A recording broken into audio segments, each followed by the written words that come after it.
아까 말씀드렸듯이 지금 박형욱 교수님이 비대위원장이 되셨는데 앞으로 비대위에서 뭐 어떤 활동을 하게 될지 좀 예상을 해보실 수 있을까요?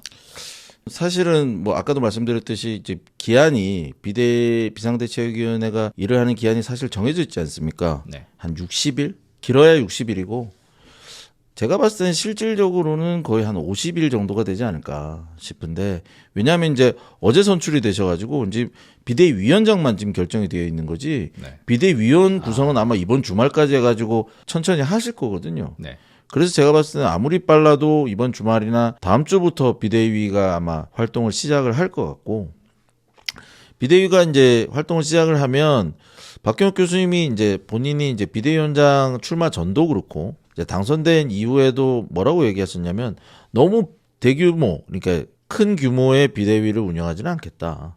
그러니까 소규모라고 하더라도 학생 전공의들의 이제 목소리가 담길 수 있는 그런 조직으로 이제 운영을 하겠다. 이렇게 말씀하셨기 때문에 비대위원 구성 단계에서부터 조금 다르지 않을까 싶어요. 왜냐하면 이전에는 비상대책위원회를 만들면 각 시도 지부별로 한두 명씩 다 올리고 또 뭐 직역별로 다 뽑고 막 이렇게 해서 막 수십 명 이렇게 됐었거든요. 네. 제가 사실은 작년에 간호법 비대위도 했었고 올해 초에도 비대위를 했었지만 인원이 되게 많습니다. 회의 한번 진행하려고 하면 수십 명이니까 굉장히 힘들어요. 뭐 온라인으로도 해야 되고. 근데 아마 그렇게 하기에는 기한도 짧고 하기 때문에 학생이랑 전공의들 참여 인원을 조금 더 늘리고 이제 교수님들도 조금 포션을 조금 늘리고 개원이나 이제 봉직이들 중에서도 대표할 수 있는 몇몇 분을 이렇게 해가지고 좀 이게 비대위원 구성을 할 것 같고 그러면 이제 남은 한 50일 동안 무엇을 할 수 있을 것이냐.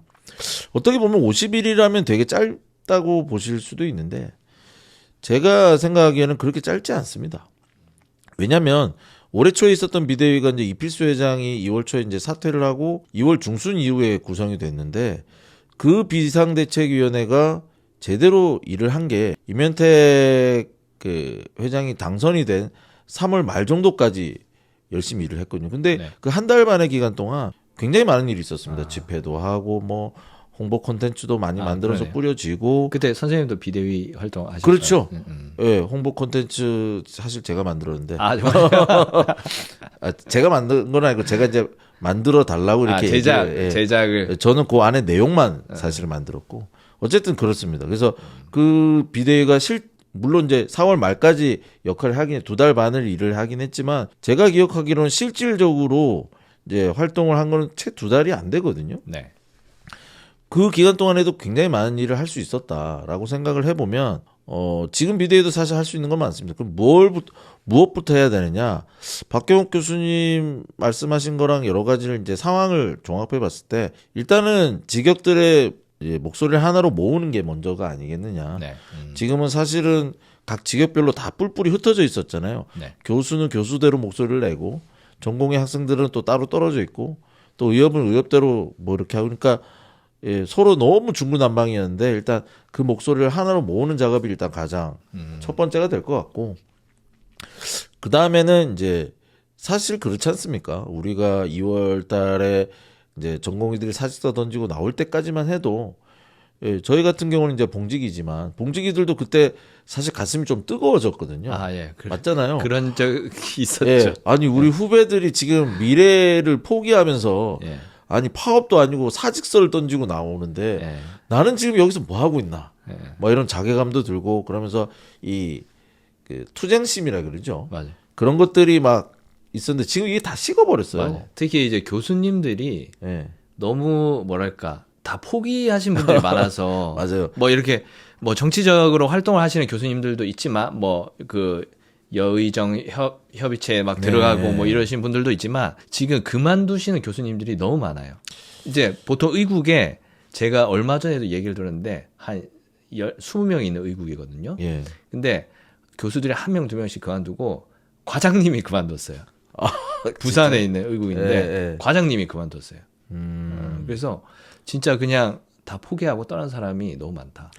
그래서 지금 교수님들 같은 경우가 사실은 어떻게 보면 이제 전공의들이랑 학생들이 이제 행동을 시작을 했을 때 이제 학교를 떠나고 병원을 떠났을 때 가장 강하게 정부에 막 맞서고 이렇게 본인들도 이제 사직서를 내겠다. 우리도 뭐 이렇게 얘기를 하셨다가 사실은 실행에 확실하게 옮기지 못한 분들이 많았죠. 그러면서 뭐 저는 사실 그걸 별로 좋아하지는 않는데 네. 예, 교수님들을 많이 공격하더라고요. 아, 네, 예, 그렇죠. 일부 커뮤니티 이런 데서 보면. 근데 그거는 제가 봤을 때는 현실적으로는 그렇게 욕먹을 일인가 싶기는 하고요. 근데 지금 전공의하고 교수님들의 그런 사이라고 그럴까? 그런 게 너무 너무 벌어졌어요. 예, 너무 서로 이제 적대시하는 분위기가 예. 돼가지고 그 교수님들 비하하는 발언도 네. 막 심심찮게 막 나오고 맞아요. 결코 좋은 일이 아닙니다. 우리 입장에서 좋은 일은 아니고. 근데 실제로 왜 교수들 왜 다 사직서 낸다고 했는데 사직서 안 내고 그냥 다 자리를 지키고 대학병원들이 돌아가게 만드느냐. 그것 때문에 이 일이 지금 해결이 안 되고 있지 않느냐. 뭐 틀린 말은 아닌데요. 네. 쉽지가 않습니다. 쉽지는 않고. 그리고 아까 우리 김경렬 선생님께서도 말씀을 주셨지만 상당히 많은 교수님들이 이미 떠났습니다. 네, 맞아요. 예, 특히 그게 다른 지역들은 잘 모르겠고 들어봐도 다른 지역들은 이 정도로까지 심하지는 않은데 이 부산 경남이 너무 심해요. 아, 부산 진짜 예. 심합니다. 진짜 교수님들 너무 많이 그만두셔가지고 조금 지금 부산 지역에는 기본적인 이제 중증 환자라든지 응급 환자 이 보는 시스템 자체가 지금 무너질 위기입니다. 제가 봤을 때는. 뭐 서울도 뭐 그렇다고는 하는데 서울은 어떻게든 어떻게 구해지는 네, 모양이더라고요. 부산에서 이제 서울 올라가시는 그러니까요. 분들. 또 부산에서 그만두신 분들이 서울 가시기도 하고 네. 또 뭐 그냥 2차 병원 가시는 로컬 분들도 가시기도 많고 하고. 개원하시는 분들도 많고 그런 상황인 것 같아요. 그래서 이제 그런 이제 교수, 전공의, 뭐 학생, 뭐 봉직이, 개원이 이런 각 직역들의 중에서 각자 지금 다 포기하고 있는 사람들이 많은데 네. 비상대책위원회가 할 일은 두 번째 일은 제가 봤을 때는 이 사람들한테 다시 가슴을 뜨거워지게 만드는 네. 일 정도는 해야 되지 않나. 아, 그렇죠. 그게 이제 뭐 대규모 집회가 됐든 어떤 컨텐츠를 만들어서 뿌리든 어떤 뭐 행사를 하든 이제 토론회는 좀 그만하셨으면 좋겠어요. 특히 교수님들. 맞아. 그거 아무도 이제 안 좋아하거든요. 관심이 없어요, 사람들이. 관심도 없고 예. 토론 할 만큼 했고 뭐가 문제인지 다들 알기 때문에 토론회는 좀 그만하고요. 이 가슴이 뜨거워지게 할 수 있는 거를 비대가 좀 했으면 좋겠어요. 그리고 아마 기한이 그리 길지 않기 때문에 많은 역할을 할 수가 없겠지만 비상대책위원회가 아마 세 번째 정도는 지금도 사실 전공의들 중에 이제 일을 못 구한 분들도 많거든요. 네. 오늘도 뭐 제가 이제 SNS 보니까 몇몇 사직 전공의는 뭐 발레 파킹 알바하는 아, 저도 봤습니다. 예, 대리운전하는 친구도 있고 쿠팡이츠 이런 거 배달하는 친구도 있고요. 좀 마음이 너무 아픕니다. 이제 그런 친구들이 그래도 이제 경제적으로 힘들지 않을 수 있게 좀 도와줄 수 있는 시스템을 조금은 이제 구축을 해야 되지 않나 비상대책위원회가 그 정도만 해도 굉장히 성공적으로 역할을 하는 비상대책위원회가 아니겠냐 제 생각은 그렇습니다. 네. 그 비대위에서 할 일은 그거고 네. 지금 뭐 정부에서는 여의정 협의체를 만들어 가지고 네. 뭔가 이제 협상을 좀 해보자 이렇게 하고 있잖아요. 네. 그리고 거기 여의정 협의체에 대한의학회 회장님도 들어가고 네. 그래서 뭐 박형혁 교수님도 지금 대한의학회 부회장님이시니까 거기에 대해서도 뭐 입장을 밝혀라 뭐 이렇게 얘기하는 사람들도 있고 그 여의정 협의체에 대해서는 좀 어떻게 생각하시나요? 뭐 솔직히 말씀드리면 이런 말 해도 되나 모르겠지만 저는 그냥 시간 끌기라고 생각합니다. 예, 거기서 결정되는 건 아마 없을 거고요. 왜냐하면 정부도 여당도 그러니까 야당이 지금 참여를 안 하잖아요. 협의체. 네. 이유가 있잖아요. 어차피 지금 행동에 나서 있는 학생이나 전공의들이 그 협의체 참여하지 않으면 뭐 아무런 이제 그렇죠. 결정 권한이 없는 협의체인데 우리가 왜 참여를 하냐? 맞아요. 야당 말이 사실 틀린 게 아니거든요. 그래서 지금 여의정 협의체는 무언가를 하고 있다라는 거를 그냥 국민들한테 보여주기 위한 저는 시간 때우기용이라고 보고요. 거기서 어떤 말이 나오고 대책이 나오고 무슨 협의 결과가 나오고 그거는 현실적으로 실효성을 가지기는 좀 힘들지 않나. 예.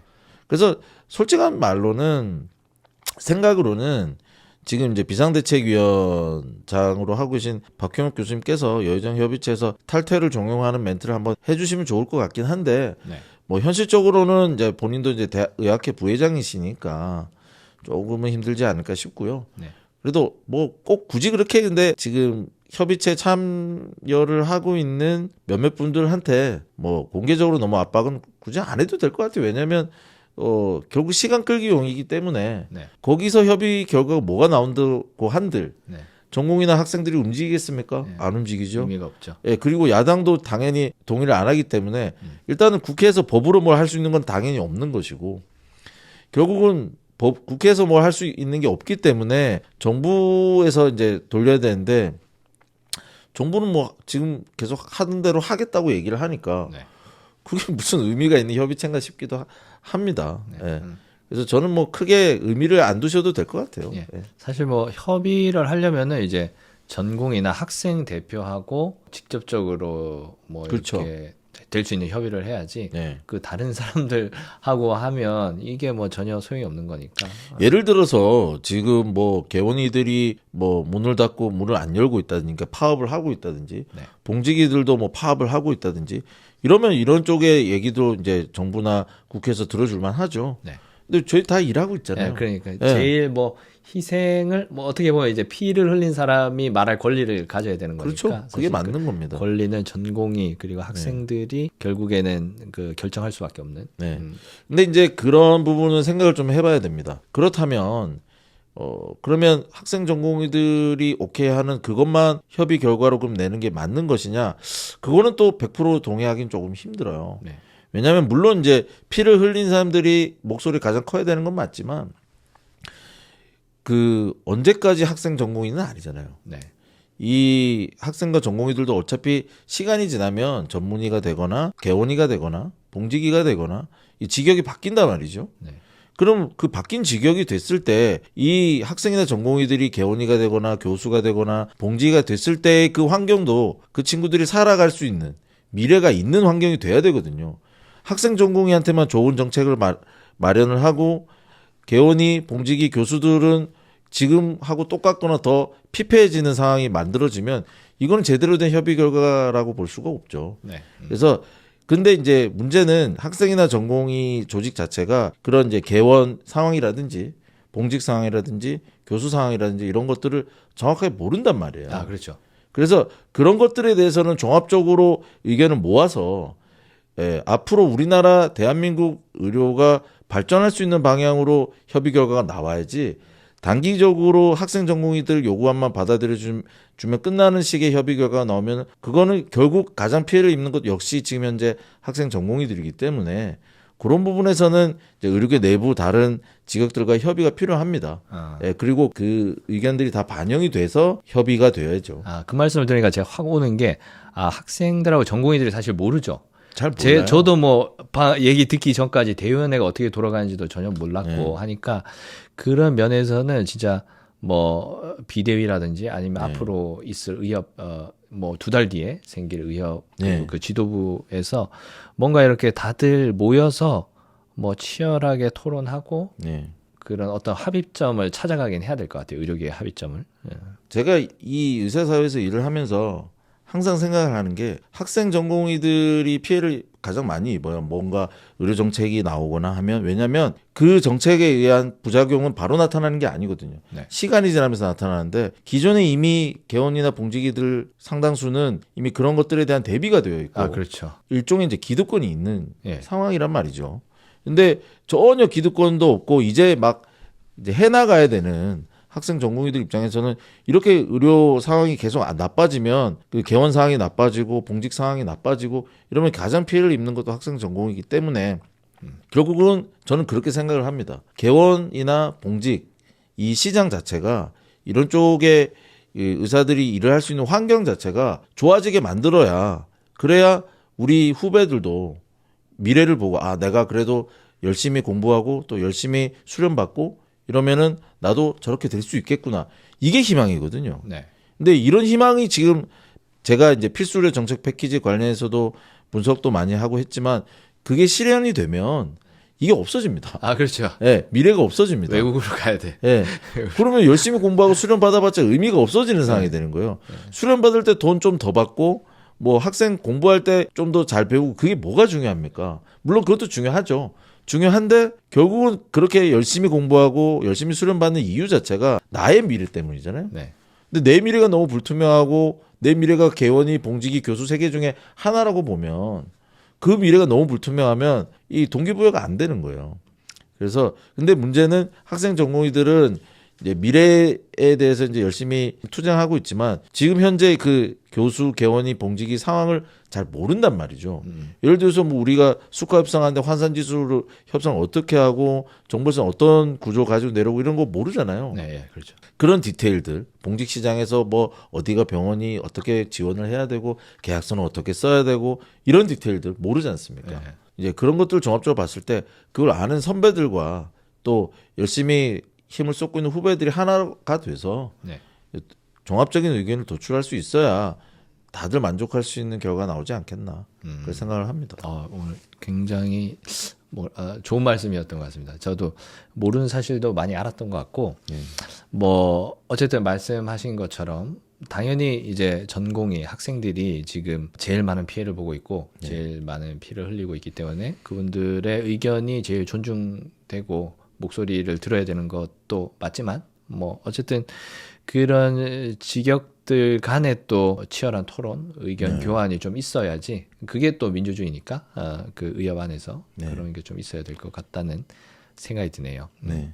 오늘 뭐 사실 뭐 1시간 정도 촬영을 했는데 예, 조금 마무리를 해야 될까? 예. 이런 생각이 들어서 그 정재현 선생님 뭐 마지막으로 하시고 싶은 뭐 이렇게 말씀이 있으시면 한번 듣고 마무리하는 게 좋을 것 같네요. 예, 뭐 제가 아까 그 비상대책위원회가 앞으로 이제 해야 될 일에 대해서 뭐 말씀을 잠깐 드리기도 했는데 제가 이제 이 영상 보시는 이제 많은 이제 특히 의사 회원님들 뭐 전공의 학생분들도 보실 수도 있고 개원이, 봉직이, 교수님들도 보실 수도 있지만 이 보시는 분들한테 저는 그렇게 생각을 합니다. 우리가 지금부터라도 올해 2월 달에 가졌던 그 뜨거운 마음 다시 지금부터 가져야 됩니다. 왜냐하면 지금 정부는 내년 3월이 될 때까지만 기다리는 거거든요. 여의정 협의체를 만든 이유도 그 3월까지 아무것도 안 하고 있으면은 이제 책임을 피할 수가 없기 때문에 뭐라도 하는 모습을 보여주기 위해서 이 여의정 협의체를 만든 거기 때문에 지금 시기가 사실 굉장히 중요합니다. 지금부터 내년 초까지가 굉장히 중요하고 정부는 그 대놓고 그렇게 얘기를 하잖아요. 내년 초까지만 버티면 우리가 이긴다라고까지 정부가 얘기를 하니까 그게 안 되도록 우리가 만들어야지 결국은 우리가 원하는 정상적인 의료 환경을 만들 수 있지 않나. 네. 그렇게 하려면 지금 힘들게 이제 싸우고 있는 학생 전공의들에 조금 더 관심을 가져주시고 지금 또 힘들게 싸우고 있는 학생 전공의 선생님들도 좀 더 힘을 내주시고 그리고 이제 새롭게 구성되는 비상대책위원회나 차기 의협에서 이런 이제 동기부여를 끊임없이 해줘가지고 우리 아직까지 끝나지 않았다. 우리는 아직 포기하지 않았다. 이런 거를 계속 정부에 보여줄 수 있게. 그러면은 정부가 이게 3월까지 기다려도 안 끝나겠구나. 이 생각이 들어야 바뀐다고 보거든요. 네. 그거를 만들어야 우리가 원하는 이제 결과가 나올 것 같습니다. 그래서 다들 조금 더 관심을 가져주시고 그동안에 너무 혼란스러웠잖아요. 이제 의료계 상황 자체가 너무 혼란스러운데 회장 불신임이라는 이제 비극적인 상황까지도 맞이한 상황이니까 우리가 쉽게 말하면 저는 바닥을 찍었다고 보거든요. 네. 바닥을 찍었으니까 이제는 다시 올라갈 일만 남지 않았나. 그래서 다들 좀 더 힘내주시고 관심 가져주시고 뭐 필요하면 돈 내달라면 돈 내주시고 그렇게 하면 될 것 같습니다. 돈을 낼 사람은 굉장히 많은 것 같은데 네. 그런 시스템이 마련이 되지 않아서 내게끔 지갑을 네. 열게끔 못 만들어줘서 그런 거죠. 그러니까 네. 근데 지갑을 열려고 기다리는 사람은 사실 굉장히 많아요. 많거든요. 제가 알기로도 많습니다. 네. 아직도 많은 사람들은 죄책감에 시달리고 있어요. 네. 맞아요. 예, 뭐 오늘 어쨌든 그 정재현 대한병원의사협회 정재현 부회장님을 모시고 의료계의 어떤 정치적인 그런 또 이야기를 좀 들어봤는데 많은 분들이 좀 더 의사 사회를 이해할 수 있는 그런 좀 시간이 됐던 것 같고요. 뭐 제가 얘기 제대로 했나 모르겠네요. 뭐 제가 듣기에는 상당히 좀 이해가 잘 됐던 것 같습니다. 그런가요? 감사합니다. 네. 그러면 뭐 오늘 영상은 여기까지 하고 정재현 부회장님 뭐 다음에 또 기회가 되면 필수 의료 패키지라든지 이런 거에 대해서 조금 설명해 주실 수 있는 시간을 한번 가져보도록 하고 예. 오늘은 촬영은 여기까지 하겠습니다. 네. 예. 감사합니다. 오늘 출연해 주셔서 감사드립니다. 오늘 끝까지 시청해 주셔서 감사합니다.